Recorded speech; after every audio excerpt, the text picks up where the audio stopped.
ótima noite para você. Estamos começando mais uma edição do Sociedade em Questão, que a partir de agora discute os assuntos que mexem com os brasileiros. Hoje, segunda-feira, dia 28 de setembro de 2015. E vamos falar sobre um assunto que vem mexendo com o mundo. O corpo de um menino de apenas 3 anos de idade, exposto numa praia na Turquia, abriu os olhos do mundo. A cena da criança morta tornou-se símbolo da crise migratória que já matou milhares de pessoas no Oriente Médio e na África. Essas pessoas tentam chegar à Europa para escapar de guerras, perseguições e da pobreza. O meio possível é extremamente perigoso, através do mar Mediterrâneo. Na maioria das vezes, usam embarcações sem a mínima condições de segurança e muitas delas afundam nas águas profundas do mar, levando aí as vidas e também os sonhos de liberdade e de uma vida mais digna. Crise migratória, esse é o assunto do Sociedade em Questão que vamos tratar agora e eu te convido a estar conosco aqui, ligadinho na Fonte TV, Sociedade em Questão, que agora já está no ar.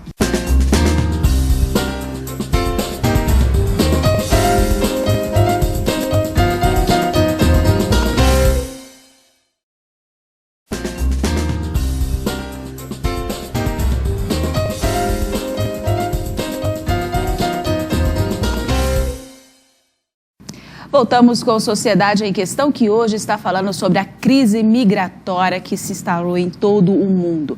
Vamos acompanhar agora uma reportagem que vai mostrar que os refugiados fogem aí de perseguições e encontram em outros países o acolhimento, mas também a rejeição por parte da população. Conheça um pouco aí mais da saga que chega a atingir famílias inteiras. A reportagem de Cedismar Júnior.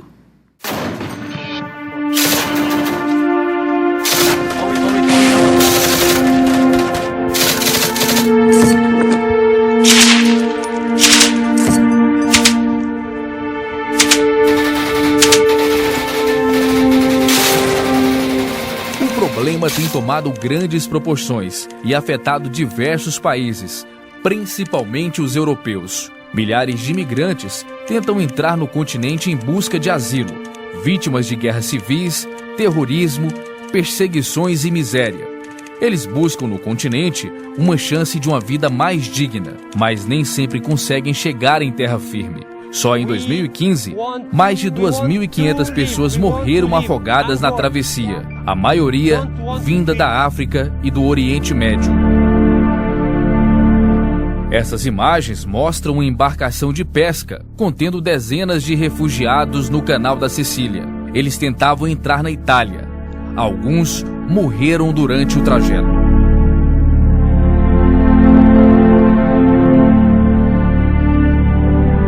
Segundo as Nações Unidas, mais de 300 mil imigrantes já fizeram a perigosa travessia do mar Mediterrâneo neste ano. Cerca de 200 mil pessoas desembarcaram na Grécia desde o mês de janeiro e outras 110 mil chegaram na Itália.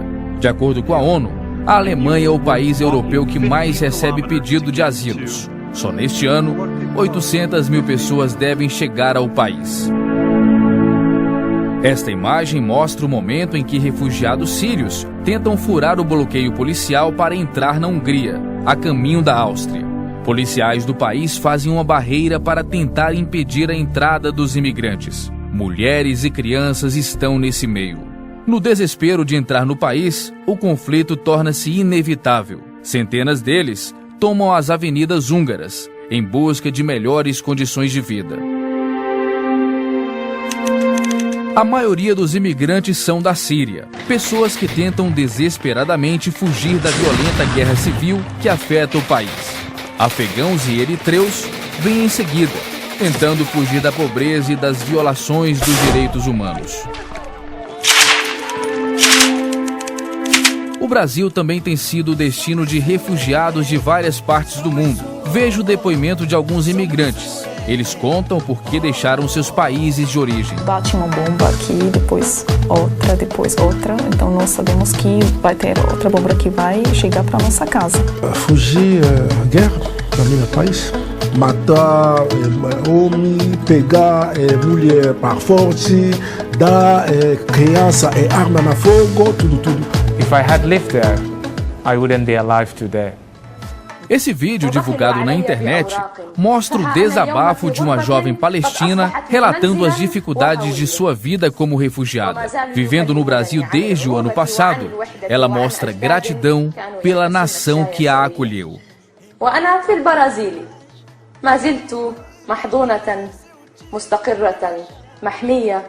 Perseguições religiosas, políticas e até mesmo racial.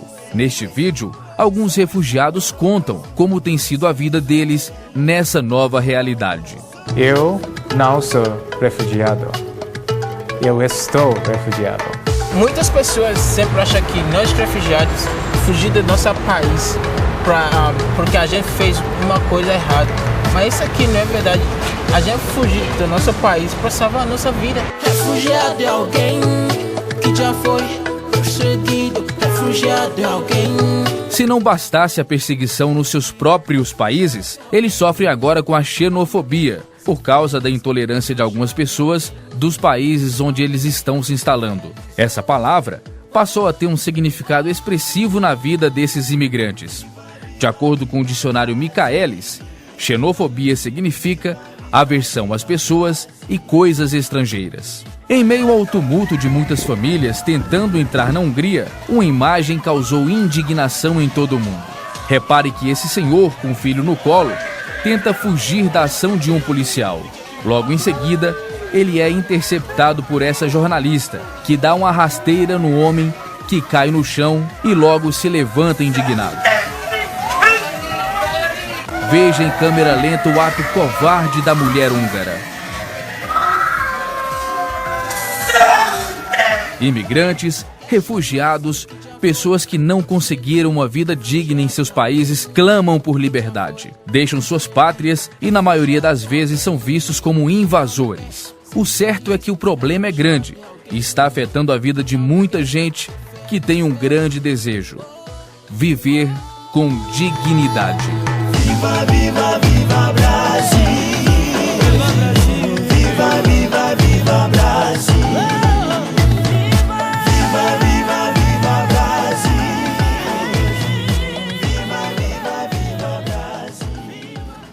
Acompanhamos aí nessa reportagem e que fala também sobre a crise da imigração que tem se acentuado aí cada vez mais na Europa.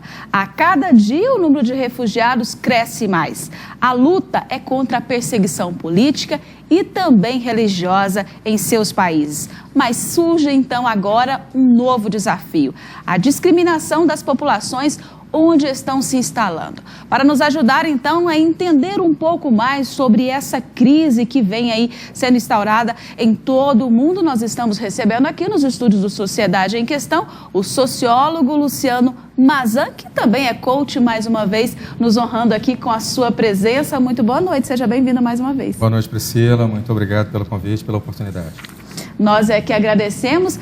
Estamos aqui também recebendo no estúdio do Sociedade em Questão, o teólogo, pastor Ricardo Gondim, que é ali da Igreja Shalom, em Anápolis. Pastor, seja bem-vindo. Um prazer recebê-lo aqui no Sociedade em Questão. Obrigado, Priscila. Obrigado pelo convite também. Para mim é uma alegria estar aqui com vocês, participando desse debate.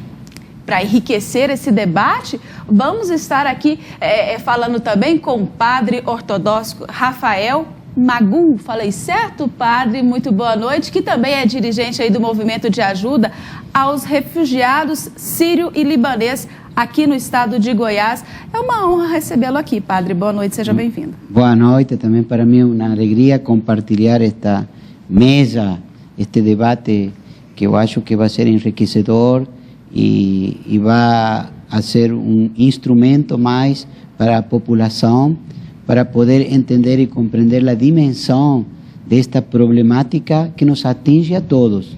E mais nós que decimos e pregamos o Evangelho, que eu acho que é o mais importante, que Jesus nos mandou a acolher aquele que precisa. E nós estamos para isso.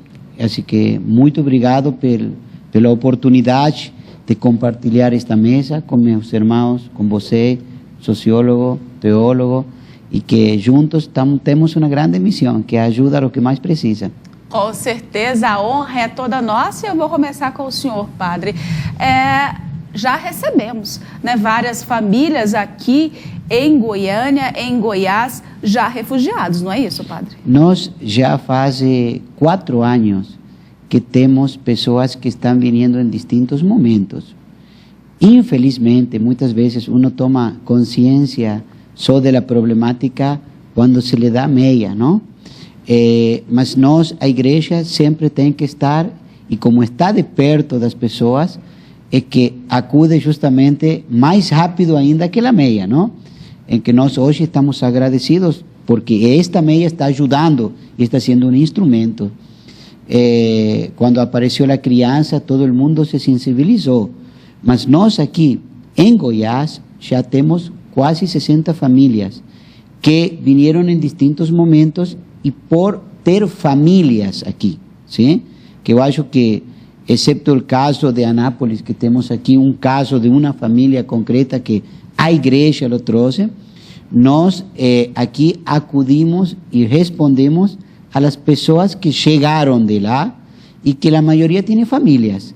Então, a ajuda nossa foi mais bem de uma contenção espiritual, ajuda também na documentação, sim, que é muito importante que esses imigrantes cheguem aqui, né, no Brasil ou em outros países e que rapidamente sejam legalizados. Exato, inclusive até a tradução, porque, por exemplo, os casos que vão vir agora, que há todo um projeto que estamos fazendo em forma conjunta com todas as entidades árabes, a Sociedade Maronita, a Liga Cultural Khalil Gibran, a Embaixada de Síria, a PUC Goiás, Condom Washington, todos estamos tentando fazer um projeto que iria por 2 lados, porque o Papa está pedindo que cada família em las parroquias acolhe, cada parroquia acolhe uma família, mas nós que estamos tentando fazer, nós outros as famílias, sino os jovens. En este momento em Síria já se fecharam 6.000 escolas. Então, o que estamos dando nós? Nós temos a esperança que em algum momento a problemática de Síria termine. Então, esses jovens estariam formados, teriam uma formação para poder ajudar na reconstrução de Síria.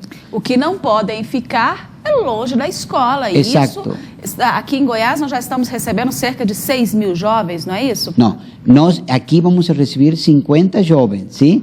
Em Síria se fecharam 6.000 escolas. A ideia qual é? Chegar a uns 6.000, mas como vamos a chegar? Cada estado, cada município vai ir. ¿Por quê? Porque aqui também vai participar a prefeitura, esta é a prefeitura de Goiânia, o prefeito Paulo Garcia, junto também ao estado, com o governador Marconi, todos vão a participar em ajuda. A ideia é que depois, em cada município, ajudem na contenção com os jovens.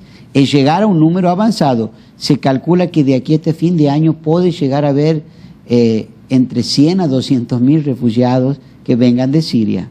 Todo depende da acolhida, do lugar, e não a Goiânia, estou falando de Brasil todo. Sim. E a senhora falou muito bem do tema da acolhida aos refugiados e da discriminação.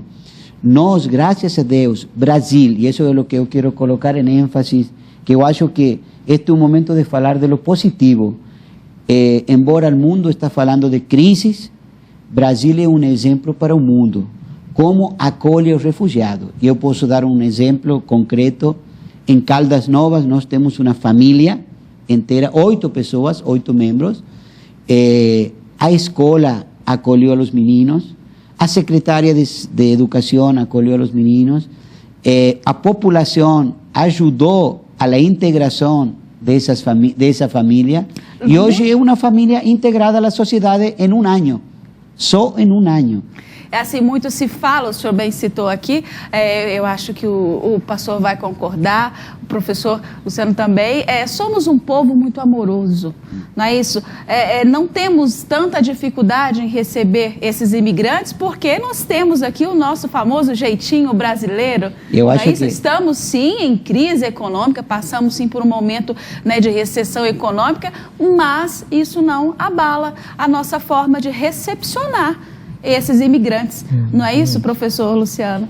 Sim. Nós temos essa carismática, esse jeitinho brasileiro, amoroso, atencioso, para receber aí esses imigrantes? Sim, com toda certeza. Faz parte da nossa cultura brasileira, né? Nós somos um povo, de modo geral, acolhedor, estamos acostumados a culturas diferentes, né? Porque nós somos um povo multicultural, nós somos um país gigantesco, né? Com dimensões continentais, que mantém uma mesma língua, que tem alguns costumes em comum. Então, isso é extremamente importante, isso favorece a acolhida ao estrangeiro, a quem chega e precisa de nós.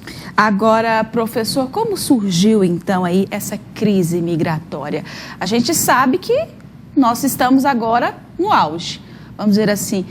A questão, a imagem daquela criança de apenas 3 anos de idade, né, morta ali naquela areia, chocou o mundo todo e chamou a atenção, né? E também, de uma certa forma, a responsabilidade. Mas como tudo começou, professor? Nós temos um problema, na verdade, que não é propriamente localizado, não é único e nem vem de agora. Não é, na verdade, sistemas de imigração nós tivemos sempre na história da humanidade, assim como processos de ocupação nós tivemos sempre na humanidade.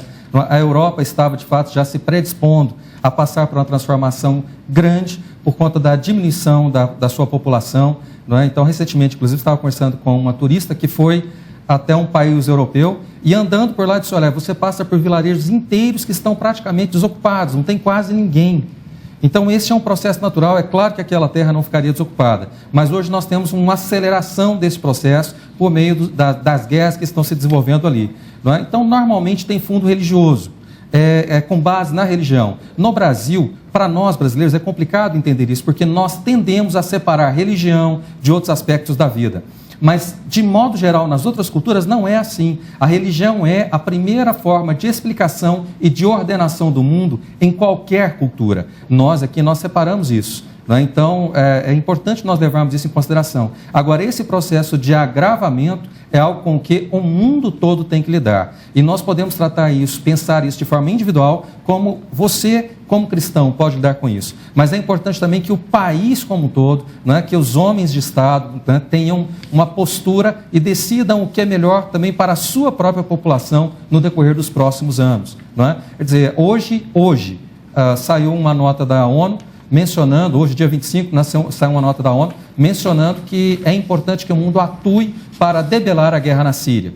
Então, finalmente a ONU está falando sobre isso. Porque o que seria melhor, então, nós esvaziarmos a Síria ou outros países lá e colocarmos todo esse pessoal, alocarmos todos eles em outros países? Ou será que é melhor procurarmos lidar com um problema que está gerando, não é, essa fuga em massa?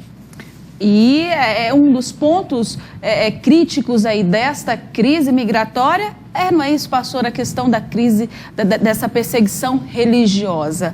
Por que essas pessoas são tão perseguidas? Qual a dificuldade que aquelas pessoas têm e outras também que estão recebendo aí esses refugiados de aceitar e respeitar essa crença religiosa dessas pessoas? Bom, infelizmente, Priscila, a invasão americana no mundo árabe levou consigo essa associação entre a política norte-americana e o cristianismo. Infelizmente, os cristãos foram associados a esse tipo de política.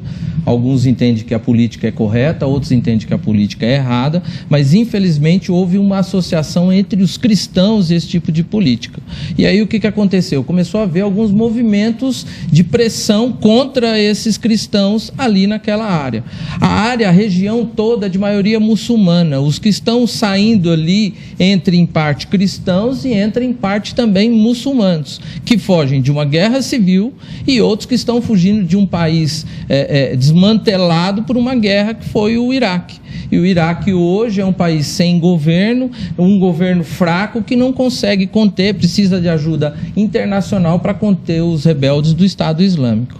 Então a gente tem duas frentes diferentes ali. Essas duas frentes é que está fazendo essa massa migratória, juntando com o norte da África para a Europa. Agora, muitos perguntam assim, mas por que eles não vão migrar para países árabes, para o Irã, para a Arábia Saudita, outros países? Porque eles querem, ou eu creio que imaginam que na Europa vão encontrar condições melhores, inclusive condições de liberdade. Porque se a gente for olhar, isso tudo começa onde? Na Primavera Árabe, começa ali no Egito. Então, se a gente começar a analisar essas duas frentes que estão se levantando e essa perseguição religiosa, já vem de milhares de anos, né? Então a gente vai entender que agora ela se acentua, ou seja, ela chega a um ponto extremista, né, muito maior do que já foi até na história, por causa dessa associação que acabou havendo entre a política norte-americana e os cristãos. Infelizmente isso começa a partir daí, dessa intervenção americana ali nos países árabes. Agora, Padre Rafael, é difícil aceitar, né, o senhor que morou ali muitos anos, né, na Síria, é difícil aceitar o cristianismo naquele país? Só para a gente entender um pouco como que funciona. Olha, eu acho que nós temos que separar, como falou um pouco o pastor aqui, nosso irmão, duas coisas. Um o fator político e outro religioso, ¿sí? Desde o fator político, eu acho que muitas vezes até se usa a religião para outros objetivos. Mas desde el punto de vista religioso, Siria y Líbano, para que la población tenga una idea, Líbano, existen 18 confesiones religiosas reconocidas y viviendo en perfecta comunión, cada uno desde su identidad. Se llama unidad en la diversidad y cada uno respetando al otro, sin ningún problema. En Siria también acontecía lo mismo. Y no solo con los musulmanes. Siria, nos en dos lugares, como principalmente en Damasco y también una parte en Alepo, que era un modelo de la población, también moraban judeos y moran judeos, no solo árabes. Entonces, el problema ahí no es la religión, se usa muchas veces la religión. Y había en Alepo, que nos decimos que hoy Alepo en comparación a Hiroshima, es la segunda catástrofe humanitaria más importante del mundo después de Hiroshima, Alepo. En Alepo, en un mismo barrio, moraban musulmanes, judeos, cristianos evangélicos, católicos, ortodoxos, sirianos, caldeos, todos en perfecta comunión, cada uno expresaba libremente su fe y sin ningún problema. Ahora ven, entró la primavera árabe, que yo le llamo el invierno árabe, no primavera, de primavera no tiene nada, ¿sí? Porque la primavera es vida, es flor, es gerar, es innovar, ¿ok? Aquí todo lo contrario, aquí se troce a peor catástrofe humana, una de las peores a un mundo, que es lo que está aconteciendo en Siria. O povo sirio y libanés quiere ficarla, porque es su tierra. Segunda, ¿no es eso? Es la segunda catástrofe. Segunda catástrofe. Segundo la ONU, la Naciones Unidas, depois de Hiroshima. Exatamente. Entonces, no es un problema religioso, por lo contrario. Ahora ven, ante esta situación, donde no los religiosos que son los que están tomando cuenta, los que están tomando cuenta son los terroristas que dicen ser religiosos. Ninguém puede matar a alguien en nombre de Dios, ¿ok? Mas se está dando lo que el propio Evangelio dice, llegará un momento y un tiempo que vendrá alguien y en nombre de Dios los matará. Aquí está.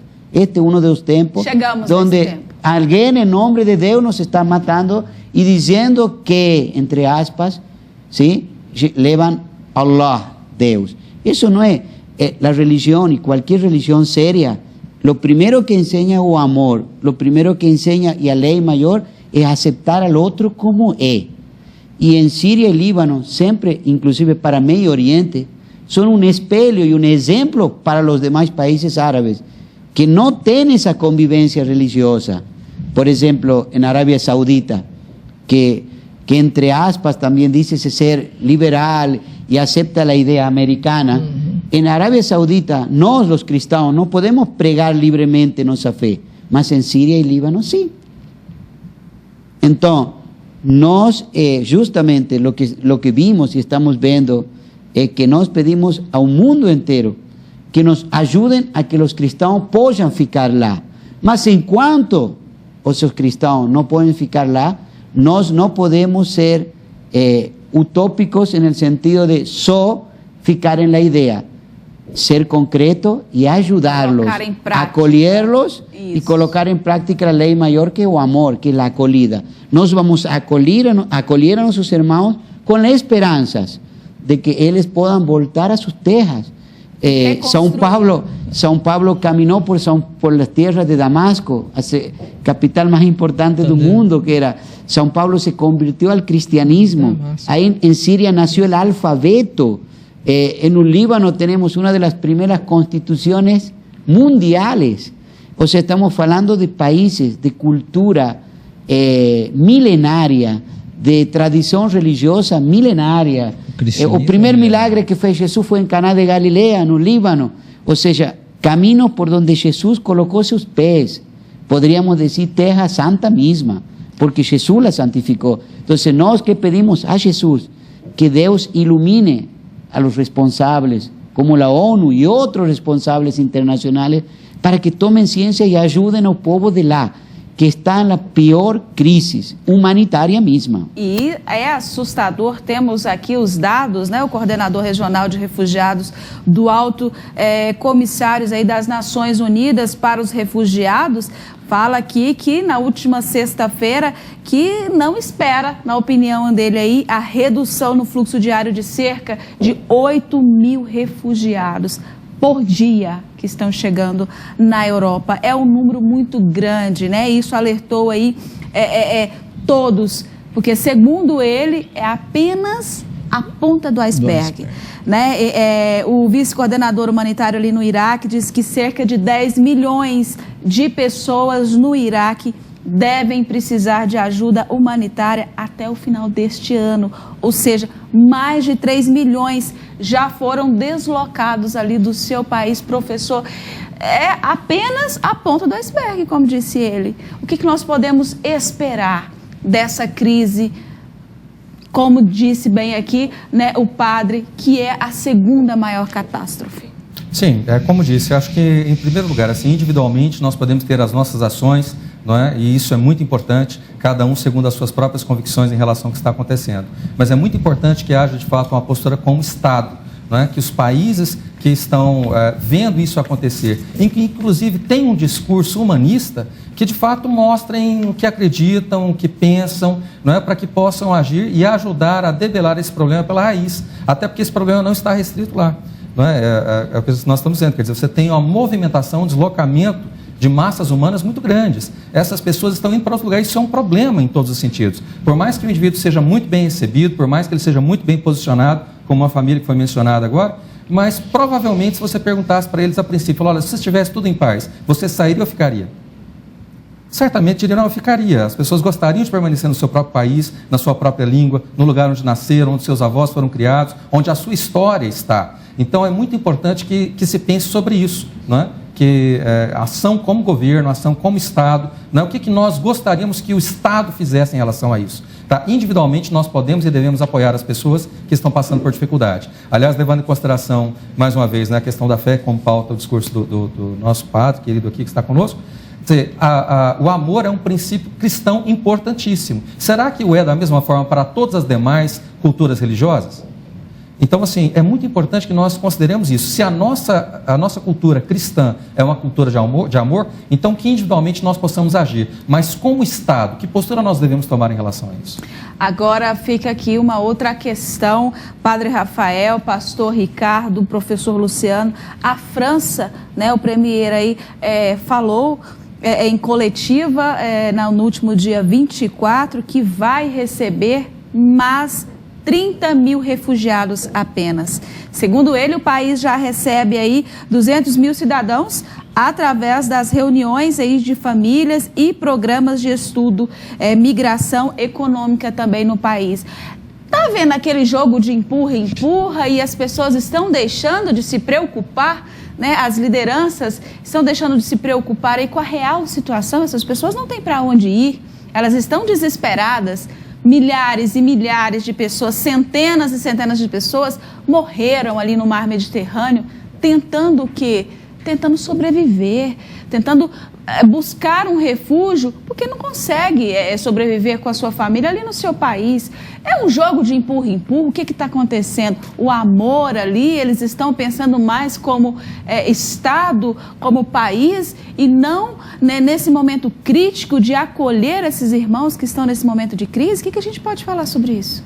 É muito grave, porque eu acho que o motivo pelo qual 50 ou 60 años vinieron atrás, o 70, los primeros migrantes árabes, sirios, por ejemplo, para aquí era muy diferente a la de hoy.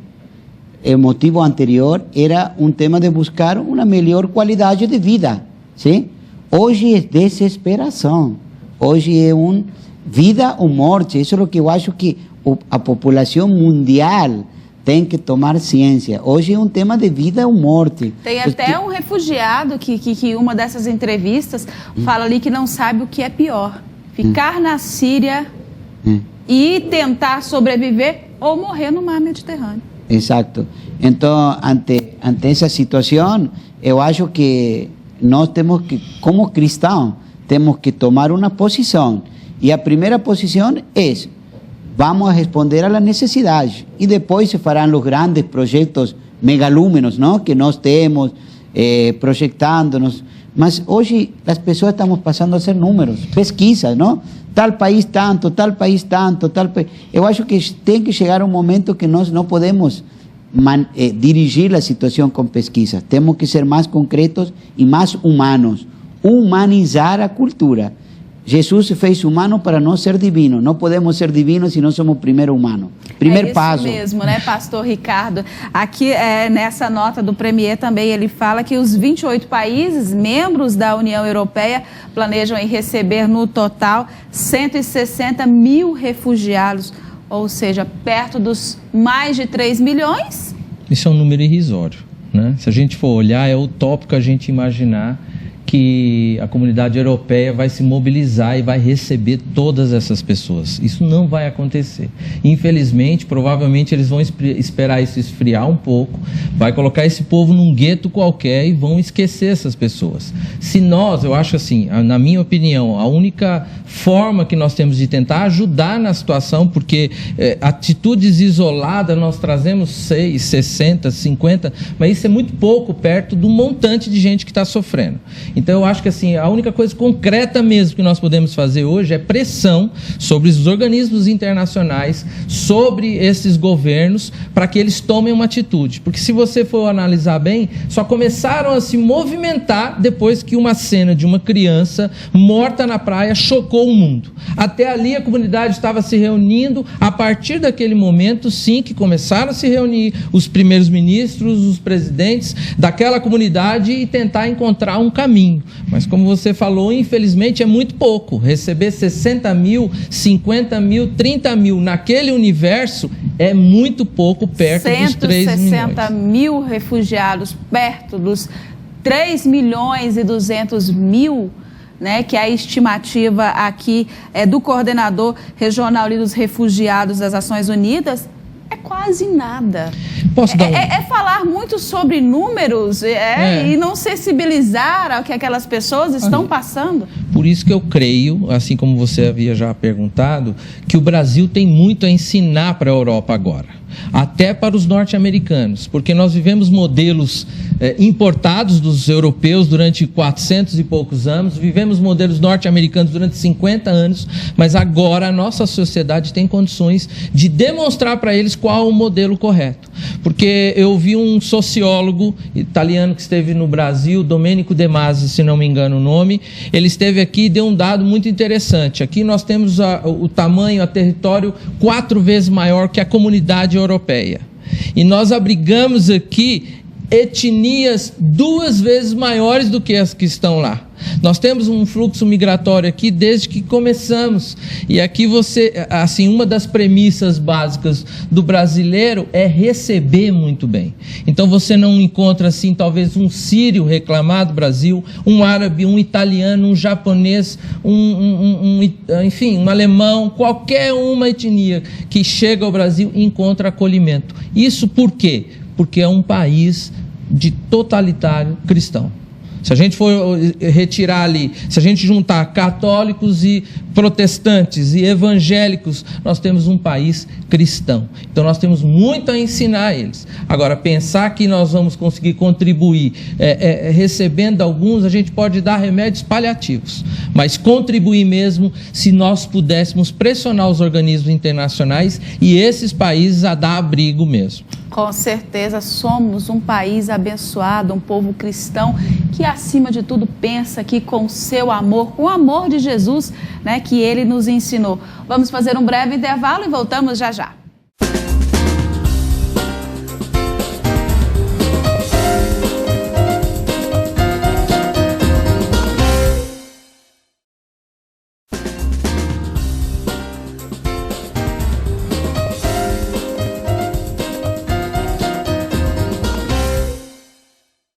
Voltamos com Sociedade em Questão, que hoje está falando sobre um assunto que está mexendo com todo mundo, né? Os imigrantes que estão ali buscando abrigo, né? Nesse momento desesperador naquele país.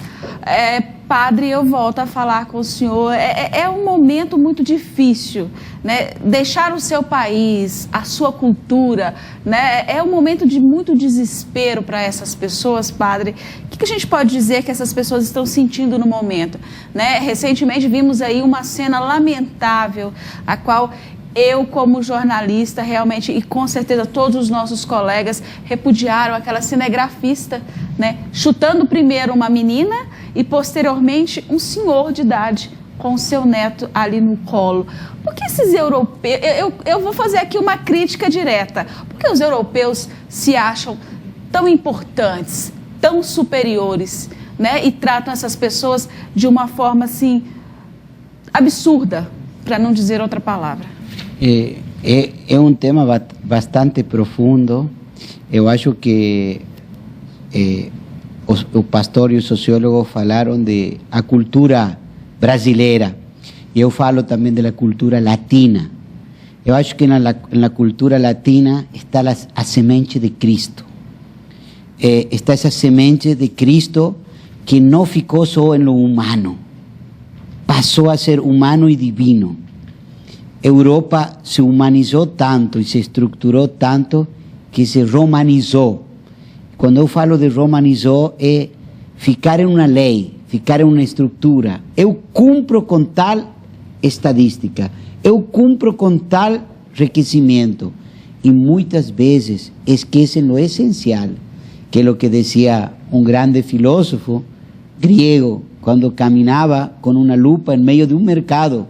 E lhe perguntaram, o que está fazendo com uma lupa em um mercado? E tentando ver o homem. Como? Todos os homens? Não, eu estou querendo descobrir cadê o homem, onde está o homem em meio dessa humanidade. Eu acho que temos que voltar à essência do sentido verdadeiro de humanização da Europa, não do sentido hoje estrutural e vamos a chamá-lo, entre aspas, fictício. Sim? Então, temos que sair de aí e voltar à nossa essência. E nós, volto a dizer o que falou nosso irmão pastor e sociólogo, nós temos aqui, Brasil é um exemplo vivo de como acolher com carinho, com amor, porque essas pessoas que chegam e saem de suas terras estão perdendo sua casa. Exatamente. Estão perdendo sua estabilidade. Tudo, o seu chão, seu todo. Imagina você, passa 20, 30 anos para construir sua pequena casa e de um dia para o outro a senhora fica sem nada. Proporcionar então, ali a sua família, todos sonham, né, em formar uma família, estar ali com a sua mulher, seus filhos, e de repente ver tudo isso. Desestabiliza emocionalmente, espiritualmente. A contenção que nós estamos dando hoje, é dizer, vamos a darle a melhor moradia. Mas sabe qual é a melhor moradia? Primeiro, para essas pessoas, fazê-los sentir que são dignos, que são pessoas, que nós os acolhemos com carinho, com amor, que o material passa a ser secundário, que fiquem tranquilos, que este povo brasileiro é um povo exemplo em todo sentido e lo vai atender assim, não como um objeto, não como um número, que sejam 10.000, 100.000, vamos dentro de nossas possibilidades. qualquer pessoa que precise de nós vamos estar perto. Mas a melhor contenção é o amor e o carinho. Com certeza. E além de perderem ali tudo no seu país, temos aqui um outro dado das Nações Unidas, que cerca de mais de 2 milhões de pessoas, mais de 2 milhões de pessoas imigrantes aí já se afogaram no mar Mediterrâneo. Além, pastor, de passarem ali, de perderem tudo no seu país, toda uma vida, né, que foi construída ali no seu país, na sua terra, na sua cultura, enfrentando ali a vida e a morte também. E serem recebidos, enfim, conseguiram vencer a morte, atravessando ali o mar Mediterrâneo. E aí chegam aqui e são tratados dessa forma. O que faz uma pessoa largar a sua história, rasgar a sua história? Um caso extremo.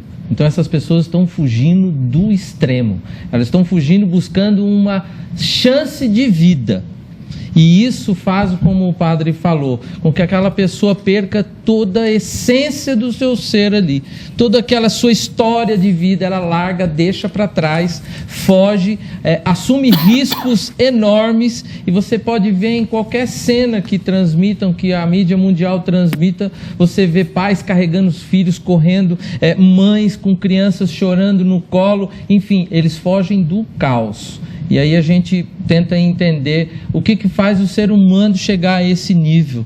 Como é que nós levamos essas pessoas para essas condições. Eu me lembro que uma passagem bíblica, Paulo, quando discursa para os atenienses, ele fala para os gregos, ele diz assim que Deus fez de Adão toda a humanidade. Ou seja, o que ele está querendo dizer ali? Todos nós somos irmãos. E é isso que uma Europa hoje envelhecida não enxerga. Ela está assim, longe de Deus, sem um mínimo de compaixão por aqueles miseráveis que estão indo até os seus territórios e tentando empurrar com a barriga a situação, clamando esconder socorro, um pouco aqui, um pouco ali, só para satisfazer a mídia mundial. Mas no fim falta o calor. O padre falou de latinos. Latinos já tem por sua constituição, seu DNA, esse calor, esse amor, né? Que aliado a um princípio cristão nos faz diferentes. Essa eu acho que é a grande resposta para isso. Com certeza. Agora, professor Luciano, chega aqui uma pergunta, porque os países mais poderosos não intervêm aí nessa situação, né? Não ajudam, não estendem a mão aí nessa situação. Qual a responsabilidade da ONU nesta questão?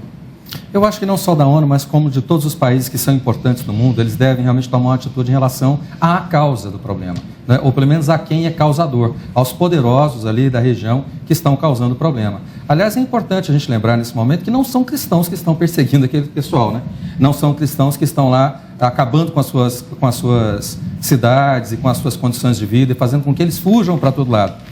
Mas é muito importante que pelo menos as pessoas que estão à frente, não é, da geração do problema sejam de fato tratadas, que o mundo haja sobre essas pessoas de tal modo que se evite o que acabou de ser mencionado, não é, que é a perda da cultura, a perda do lastro emocional, histórico, social, psicológico com o lugar onde foram criados os seus pais, os seus avós, onde você nasceu e tudo mais, onde nasce o tipo de coisa que você gosta de comer, que te remete a experiências, né? Então tudo isso é extremamente importante, não é? Quer dizer, nós temos que ter uma ação responsável e, mais uma vez, não é? Individualmente, acho que cada um de nós deve se portar, não é? E nós estamos num país cristão, então os cristãos devem realmente se portar como cristãos em relação ao outro. Agora, como país, como nação, nós devemos tomar uma posição não em relação a este ou aquele indivíduo que está em necessidade, mas em relação à causa, à situação como Estado. E como Estado, não é, você questionou sobre por que ainda não agiram. Talvez estejam estudando a melhor forma de agir. Eu espero que seja isso. Não é, que estejam estudando a melhor forma de agir. Porque, de fato, ali o êxodo é só início, como você mesmo mencionou, não é, dado da ONU. A ONU considera que o que aconteceu até agora é só a ponta do iceberg. Então nós temos ainda um deslocamento humano fantástico para acontecer, fantástico no sentido de ser muito grande, infelizmente é péssimo pelo motivo que está acontecendo. Mas é muito importante então que as grandes nações, que as grandes potências, e o Brasil, que já teve ações internacionais relevantes também se posicione para que se solucione o problema que está fazendo com que as pessoas abandonem a sua terra, abandonem a sua cultura, abandonem um lugar que gostariam de fato de estar e fujam por medo. Agora eu vou fazer uma pergunta para os meus 3 convidados aqui. Temos uma solução? Podemos vislumbrar uma solução para essa catástrofe que está acontecendo? Vou começar com o senhor, pastor. Eu creio sempre na soberania de Deus. Deus sempre está no controle de tudo. Eu creio que ele ainda, muitas vezes na história, iniciaram-se movimentos que mudaram a história a partir de catástrofes. A partir de momentos dramáticos na história do homem, Deus removeu e começou a criar uma nova história a partir de uma situação ruim ou a partir de um momento desse. Então eu creio, como pastor e creio como teólogo, também creio muito na palavra de Deus, que Deus realmente ainda vai conduzir essa situação para uma saída. Porque se a gente for esperar do homem, esperar de norte-americanos ou mesmo de europeus, essa solução não existe a curto prazo, talvez a longo prazo. Ultimamente eu tenho visto, principalmente com preocupação, nos Estados Unidos a candidatura de um desses dos pré-candidatos ao governo americano, à presidência.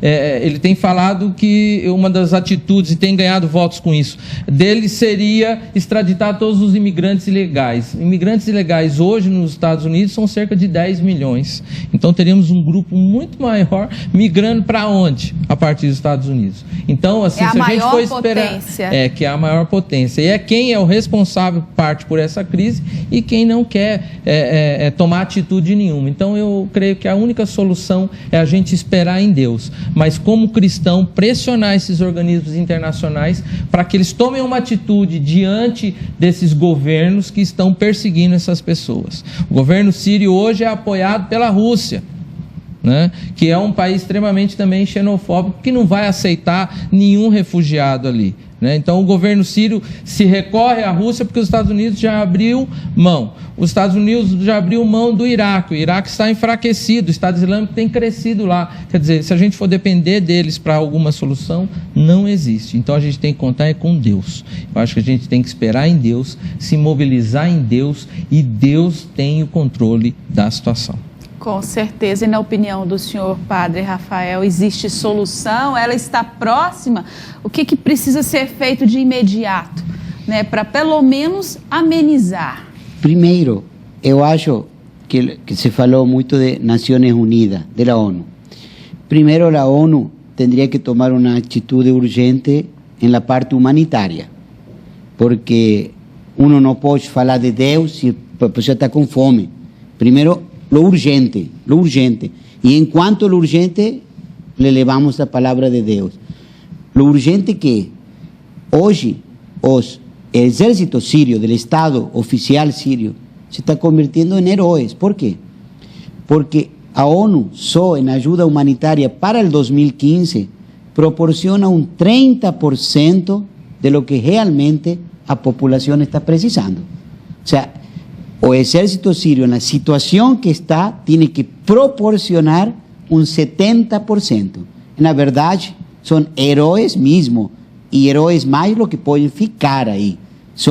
Eu estoy rezando por ellos, y rezo de corazón en todas nuestras misas, y eu peço que todos recemos, porque lo que el pastor falou, só desde Deus se puede convertir algo tan negativo en positivo. Y eu doy el ejemplo de la cruz, ¿no? A cruz fue el elemento más negativo que existía en el tiempo de Jesús. Y Jesús lo convirtió hoy en un símbolo para nosotros. Y podemos hablar que pregamos, como dice San Pablo, un Cristo crucificado. ¿Sí? Era imposible pensar así en los tiempos de Jesús. Hoy falamos de un Cristo crucificado. Entonces, nós temos una grande responsabilidad social. Nós temos que envolvernos con los responsables sociales, menores y mayores, desde lo micro a lo macro. No esquecer ninguém, desde el que atiende en una UPA, un ejemplo, para que cuando llegue alguien lo atienda con cariño, esqueciendo que tal vez no tiene el carnet de SUS o TEN, porque es inmigrante y tal vez ni tiene un carnet de SUS.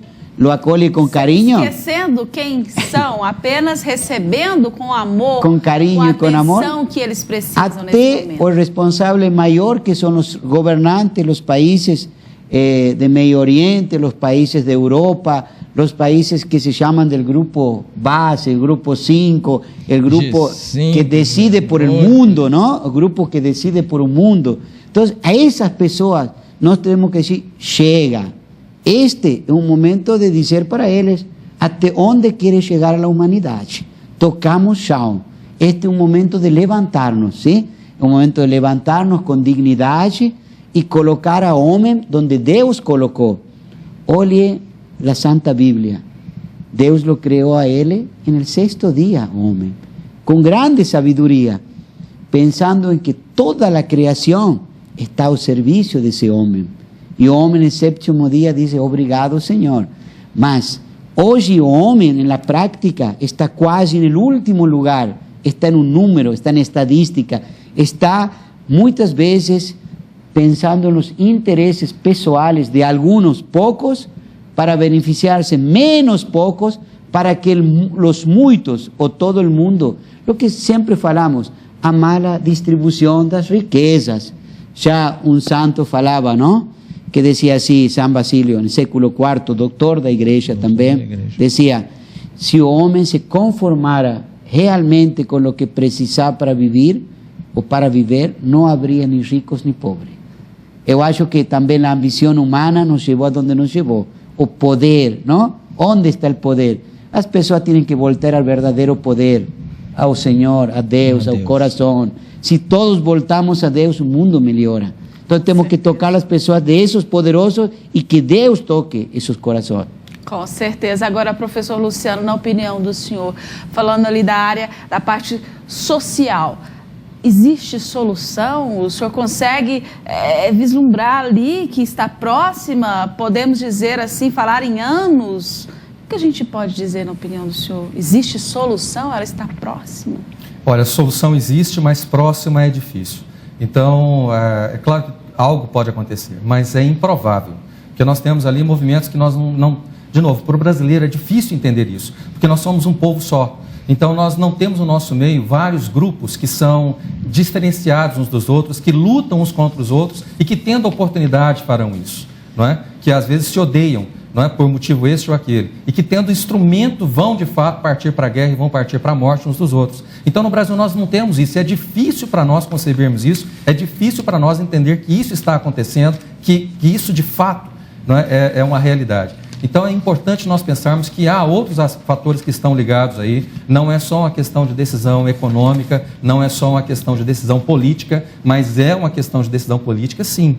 E é muito importante que nós tratemos isso. Quer dizer, assim como é importante também nós pensarmos no Brasil. Quer dizer, o Brasil hoje vive uma realidade de guerra, morre no Brasil uma quantidade monstruosa de pessoas todos os anos, e a gente começa a lidar com isso como se fosse natural. Então a gente vê uma criança, uma foto de uma criança morta na praia, e isso sensibiliza o mundo todo. Nós vemos mães chorando seus filhos todos os dias, nós vemos esposas perdendo seus filhos todos os dias, nós vemos maridos perdendo as suas esposas, estuprados, assassinados, dentro de casa, às vezes no 4º andar de um prédio, por exemplo, aqui no Brasil, e a gente acha que isso é só um número. Então nós temos uma sensibilidade seletiva também. Nós estamos olhando para essas coisas todas e pesando-as de forma seletiva. Então nós precisamos arrumar a nossa casa, nós precisamos preparar o Brasil até para que possa continuar a ser essa pátria que nós falamos até agora, que é tão bacana, que é de gente que ama, que é de gente que acolhe. Porque nós estamos vendo, por exemplo, neste momento, estão se levantando alguns grupos para poder combater grupos de outros de marginais dentro do Brasil. Então nós já temos um início de surgimento de milícias e outros grupos que acho que nem dá para chamar assim, mas que são grupos de pessoas que se manifestam como, olha, no próximo final de semana, se houver arrastão na praia, nós vamos defender a população. São policiais? Não. É a população se levantando para defender, não é, os outros que estão ali, os frequentantes da praia, de outros que se postam como bandidos. Então, quer dizer, nós temos uma quantidade muito grande de questões para lidar aí e para solucionar. Mas eu acho que essa sensibilidade seletiva da parte de quem eventualmente pode até não estar nos ouvindo, deve ser repensada. Que talvez a gente está muito sensível em relação a quem está do outro lado do oceano, né? E isso também nos faz ter uma análise simplista da coisa, que, de modo geral, a gente não consegue enxergar o que está passando o europeu diante disso. Nós estamos do outro lado do oceano. Não tem um barquinho que vai chegar aqui. Outro dia agora, recentemente, numa dessas fugas, durante a fuga, descobriram que uma parte dos que estavam dentro do barco eram cristãos. Eles foram imediatamente jogados no mar e morreram afogados. Recentemente, eu ouvi um número que diz que no mundo, a cada 2 minutos, um cristão é assassinado por ser cristão. Disso não falamos. Então, quer dizer, a nossa sensibilidade também ela é seletiva. Neste momento, a mídia fala muito sobre essa questão ali, até porque, de fato, é para falar mesmo, ela é grande, é uma questão volumosa, mas a nossa sensibilidade é seletiva. Será que os cristãos que estão nos ouvindo estão sensibilizados pelos outros cristãos que estão sendo assassinados em torno do mundo? Quer dizer, famílias inteiras. Eu estava vendo essa semana agora um vídeo de um pastor que saiu para pregar o evangelho e quando voltou para casa, haviam sido assassinados os seus 3 filhos. Tem também um outro vídeo, só pegando o gancho aqui, né, de uma família cristã, a qual o pai foi assassinado na frente dos filhos e da esposa, justamente por não negar ali o seu Deus. E temos que também chamar a atenção para esse assunto que o professor Luciano nos trouxe aqui. E eu quero fazer agora uma pergunta aqui para o pastor e para o padre. Por que é tão difícil, né, diante dessa situação, milhares e milhares de pessoas morrendo, esse jogo de empurra-empurra, um país fala, não, eu vou pegar só 20 mil, não, eu vou pegar 30, né, aquele como se a gente estivesse falando ali de animais, e nem assim deveríamos tratar dessa forma, né, mas assim, esses imigrantes estão sendo tratados dessa forma, números, como bem disse o padre aqui e o pastor. Agora, por que é tão difícil colocar em prática o mandamento? Amai ao seu próximo como a si mesmo. Existe um episódio que acontece na Bíblia e Jesus dá a direção. Há um determinado momento na Bíblia que acontece um acidente, uma torre desaba e morrem alguns trabalhadores. Os discípulos de Jesus procuram Jesus e perguntam para ele, Senhor, por que aconteceu isso? E Jesus dá uma direção para eles, olha, vocês se não se arrependerem, vai acontecer a mesma coisa com vocês. O que Jesus estava querendo dizer? Se vocês forem omissos diante dessa tragédia humana, a mesma coisa vai acontecer. Esse povo se esfriou, esqueceu de Deus. E aí passa a tomar atitudes arrogantes, soberbas e pecam pela omissão. Não fazem nada e vão empurrar, como eu já disse, vão empurrar para os guetos, vão empurrar a situação e esperar que isso esfrie, que as pessoas parem de falar das pessoas que estão saindo desses países e parem de falar desses problemas migratórios. Isso que vai acontecer. Infelizmente é assim. Então, eu volto a repetir, o que a gente pode fazer como contribuição, mostrar a eles qual é esse olhar cristão de amor para essas pessoas. Qual é esse olhar de misericórdia, de compaixão? Como o padre disse, primeiro eu tenho que socorrer, depois eu levo a palavra do Senhor. Padre, por que é tão difícil amar o próximo como a si mesmo? Eu acho que há uma palavra que etimologicamente diz todo, e que também é bíblica, que é misericórdia. Palavra miséria e cardia. Sentir com o coração o dor do outro. Havia um filósofo francês que dizia também, o mundo só vai mudar quando a pessoa pode colocar-se no lugar do outro. Se essas pessoas que são responsáveis se colocam no lugar do outro, podemos acreditar em um mundo mais justo, um mundo mais solidário. Se analisamos os milagres de Jesus, dizia, ele teve compaixão. Ele, em outro texto, diz, visitou seu povo. Esse visitar, que é? É tocar, é chegar, é fazer o amor de Cristo entrar em seus corações. Com certeza. E essa eu acho que é nossa missão como religiosos. Nossa missão qual é? Tocar o coração das pessoas. Nós temos em uma oração 5, 7 minutos de homilia para que essa pessoa se sienta que, como dice Zaqueu, não? Hoje chegou a salvação na tua casa. E quando as pessoas pensam casa, pensam que são as paredes. A casa são os corações. Quando Jesus chega, muda o mundo. Por isso Zaqueu mudou e falou, se eu defraudei alguém, vou dar 4 vezes mais a essa pessoa que defraudei. Por quê? Porque Jesus tocou o coração. E eu acho que nós temos que fazer, cada um desde sua religião, desde sua própria identidade, desde sua própria fé, fazer-nos uno com Jesus e com Deus. El que tem, por isso a preocupação nossa qual é? Que as pessoas conozcam a Deus, que cheguem a Deus. El que tem a Deus em seu coração e teme a Deus, não? Decimos, o princípio da sabedoria é o temor a Deus. Não temos medo ao que teme a Deus, temos medo àquele que não está nem aí com Deus. Com certeza, infelizmente o nosso tempo acabou. Quero agradecer aqui a participação do padre ortodoxo Rafael Magu, que gentilmente atendeu aqui o nosso pedido, que também dirige o movimento aí de ajuda a refugiados sírio e libanês aqui no estado de Goiás. Uma boa noite, é uma honra recebê-lo aqui. Boa noite para todos e eu agradeço porque, olhem, este é o melhor exemplo. Cada um desde sua fé, em distintos grupos religiosos, trabalhando para o mais necessitado. Este é o modelo.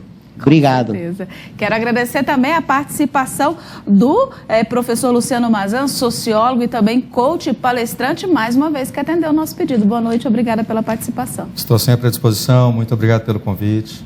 Me sinto muito honrado sempre e principalmente estar ao lado de pessoas tão qualificadas. Amém. Que bom, fico contente. Quero agradecer também a participação do teólogo pastor Ricardo Gondim, que gentilmente atendeu o nosso pedido e esclareceu muito, pastor. Muito boa noite. Obrigada pela participação. Agradeço ao convite mais uma vez. Estar aqui foi um prazer estar com esta mesa aqui nesse programa.